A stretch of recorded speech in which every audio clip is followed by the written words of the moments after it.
ከዝቅተኛው የደሞዝ መነሻ ጋር በተያያዘ አዲስ መረጃ ይፋ ተደረገ። ዝቅተኛ ደሞዝ 8384 ብር እንዲሆን ሲጠየቅ ከፍተኛ ግብር የሚጣልባቸው ሰራተኞች ደሞዝ ደግሞ ከ150 ሺህ ብር ጀምሮ እንዲሆን ማሳሰቢያ ተሰጥቷል። ወራዊ ደሞዛቸው እስከ 8384 ብር የሆነ ሰራተኞች ከግብር ነፃ እንዲሆኑ የኢትዮጵያ ሰራተኛ ማህበራት ኮንፌዴሬሽን ኢሰማኮ ለመንግስት ጥያቄ ማቅረቡን ገለጸ።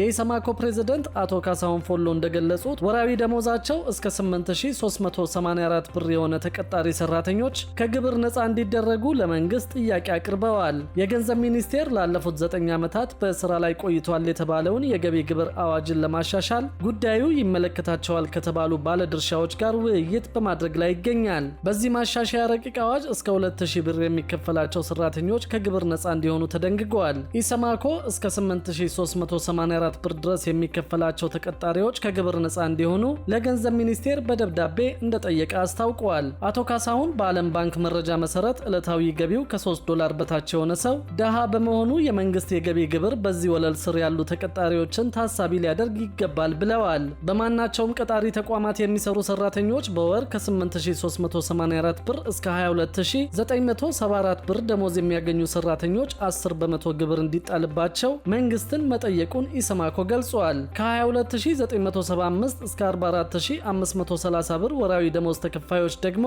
15 በመቶ፣ ከ44531 እስከ 72336 ብር የሚከፈላቸው ደግሞ 20 በመቶ እንዲሁም ከ72337 እስከ 107449 ብር 25 በመቶ ግብር እንዲጣልባቸው ኢሰመኮ በደብዳቤው አሳስበዋል። ከ107450 እስከ 150107 ብር ድረስ የሚከፈላቸው ሰራተኞች ደግሞ 30 በመቶ ግብር እንዲሁም 150108 ብርና ከዚያ በላይ የሚከፈላቸው ተቀጣሪ ሰራተኞች ደግሞ 35 በመቶ ግብር እንዲከፍሉ ለመንግስት ባቀረበው ደብዳቤ ኢሰመኮ መጠየቁን ገልጿል። የመንግስት የገቢ ግብር ማሻሻያው ሰራተኞች ያለባቸውን ወቅታዊ የኢኮኖሚ ሁኔታ ታሳቢ ያላደረገ እንደሆነ የተለያዩ ተሳታፊዎች አስተያየታቸውን ሰጠዋል። ከዚሁ ጋር በተያያዘ ዝቅተኛ የሰራተኞች ደሞዝ ወለል እንዲወሰን የሚያስችል ቦርድ መቋቋሙን የኢትዮጵያ ሰራተኛ ማህበራት ኮንፌዴሬሽን አስታውቋል። በተያዘው በጀት ዓመት ቦርዱ በሚያቀርበው ጥናት መሰረት የሰራተኞች ዝቅተኛ የደሞዝ ወለል ይወሰናል ተብሎ እንደሚጠበቅ የኮንፌዴሬሽኑ የውጭና የህዝብ ግንኙነት መምሪያ ኃላፊ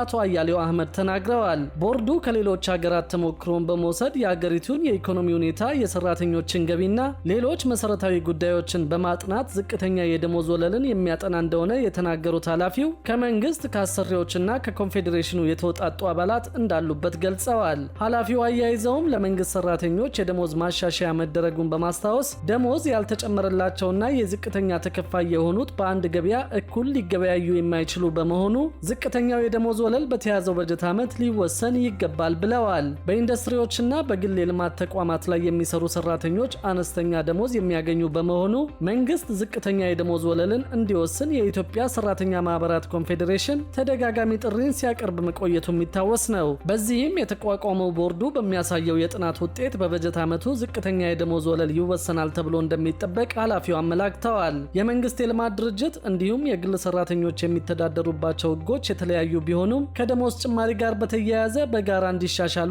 ኢኮኖሚው በራሱ እንደሚያስገድድ ከዚህ በፊት ኢሰማኮ መጠየቁ ይታወሳል። በቅርቡ ለመንግስት ሰራተኞች የተደረገውን ጭማሪ መንግስትን 160 ቢሊዮን ብር ወጪ እንደሚጠይቅ ተገልጾ እንደነበርም ይታወሳል። የሲቪል ሰርቪስ ኮሚሽን ያደረገው የደሞዝ ጭማሪው መደበኛ የመንግስት ሰራተኞች፣ የመከላከያ፣ የፖሊስ፣ የጤናና የትምህርት ባለሙያዎችን ጨምሮ ሁሉንም የመንግስት ተቀጣሪ ደሞዝተኞችን እንደሚመለከት ታውቋል።